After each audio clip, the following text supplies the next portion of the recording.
बिस्मिल्लाहिर्रहमानिर्रहीम। अस्सलाम वालेकुम दोस्तों, इस्लामी दुनिया में बहुत पावरफुल योद्धा थे, जिसमें इस योद्धा का नाम तो आप सबने सुना ही होगा, जिसे हम हजरत खालिद इब्न वलीद के नाम से जानते हैं। यह एक ऐसे कमांडर थे जिन्होंने 125 से भी ज्यादा जंग लड़ी, लेकिन कभी भी उनका हार से सामना ना हुआ। जब हजरत खालिद बिन वलीद रज़ियल्लाहु अन्हु इस्लाम की पहली आर्मी के अजीम सिपहसालार रहे हैं, उस जमाने की दो सुपर पावर बाज़ंतीनी एम्पायर और शहंशाह फारस की अजीम फौजों को जिन्होंने धूल चटाई और दोनों महान साम्राज्य के परखच्चे उड़ा दिए। इस बहादुरी और शुजाअत का ज़हुर पहली बार जंगे मौता में हुआ था। जंगे मौता शाम अरब इलाके में आबाद कबीला गुस्सान से हुई थी। कबीला गुस्सान के सरदार ने रसूल अल्लाह मोहम्मद सल्लल्लाहु अलैहि वसल्लम का दावती खत पहुँचाने वाले सफीर का कत्ल कर दिया था। सफीर का कत्ल इंसानियत के खिलाफ बहुत बड़ा जुर्म माना जाता है और जंग का ऐलान समझा जाता है। कबीला गुस्सान एक ईसाई कबीला था और रोमन कैसर हरक्यूलिस का बाज गुजार था, जैसे आज चीन और नॉर्थ कोरिया है। जंगे मौता में ईसाई फौज की तादाद 3 लाख थी और मुसलमान सिर्फ 3000। इस जंग में मुसलमानों के एक के बाद एक लगातार 3 सिपहसालार शहीद हुए थे, पहले ही हुजूर अलैहिस्सलाम ने तय कर दिए थे। एक तरह से हुजूर अलैहिस्सलाम ने 3 सिपहसालार को शहादत की खुशखबरी सुना दी थी।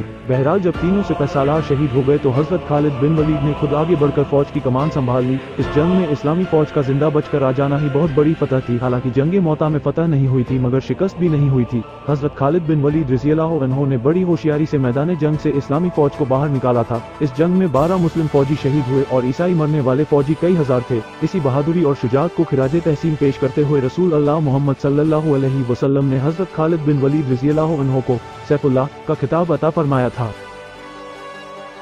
आजकल जिसे सर्जिकल स्ट्राइक कहा जाता है, उसके ईजादकर्ता हजरत खालिद बिन वलीद ही थे। यह उनका खास तरीका जंग था, जिसे उस जमाने में शबखून कहा जाता था। हजरत खालिद बिन वलीद ने 500 घुड़सवारों की एक टुकड़ी बनाई थी, जिसका काम ही यही होता था कि हमला करो और पीछे हट जाओ, फिर हमला करो और हट जाओ। इस तरह खालिद बिन वलीद दुश्मन की आधी ताकत बर्बाद कर दिया करते थे। इसी तरीकेकार की बदौलत खालिद बिन वलीद ने उस वक्त की सुपर पावर रोम और फारस को फतह किया और इस्लाम का परचम लहराया। बाद में मिलते इस्लामिया की सभी फौजों में यह घुड़सवार रिसाला अहम शोबे की हैसियत मौजूद रहा। बाद के बहुत से इस्लामी सिपहसालारों ने हजरत खालिद बिन वलीद के नक्शे कदम पर चलते हुए तारीख में सुनहरे पन्ने दर्ज कराए।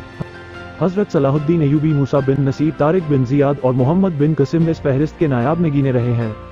नेपोलियन बोनापार्ट के मुताबिक खुद वो भी हजरत खालिद बिन वलीद रज़ियल्लाहु अन्हु के फन्ने हर्ब व जरब और उनके जंगी स्टाइल को स्टडी किया करता था और उन्हीं की तर्ज पर अपनी आर्मी को ट्रेनिंग दिलाया करता था। अपने आखिरी वक्त में हजरत खालिद अपने साथी को बुलाकर कहा, बताओ मेरे जिस्म का कौन सा हिस्सा ऐसा है जहाँ जब नहीं फिर मुझे शहादत क्यों नहीं मिली?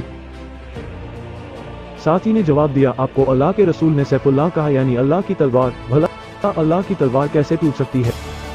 अमीरुल मोमिनीन हजरत उमर फारूक के दौरे खिलाफत में अरब के लोगों को मैयत पर रोने की इजाजत नहीं थी। जब खालिद बिन वलीद दुनिया से रुखसत हुए तो हजरत उमर फारूक ने कहा, आज इजाजत है अरब के लोगों को रोने की, आज किसी को नहीं रोका जाएगा। खालिद बिन वलीद का पैगाम, उम्मत मुस्लिमा के नाम लिखी न हो तो मौत खुद जिंदगी की हिफाजत करती है। जब मौत मुकद्दर हो तो जिंदगी दौड़ती हुई मौत से लिपट जाती है। जिंदगी से ज्यादा कोई जी नहीं सकता और मौत से पहले कोई मर नहीं सकता। दुनिया के बुज़दिलों को मेरा ये पैगाम पहुंचा दो कि अगर मैदान जिहाद में मौत होती तो इस तरह खालिद बिन वलीद को बिस्तर पर मौत न आती। एक बार रोमन सिपहसालार ने हजरत खालिद से पूछा कि आखिर आप इतनी कलील तादाद में होकर भी हमेशा फतहयाब कैसे रहते हैं? हजरत खालिद बिन वलीद ने जवाब दिया, जितनी तुम्हें जिंदगी से मोहब्बत है उससे कहीं ज्यादा हमें शहादत अजीज है।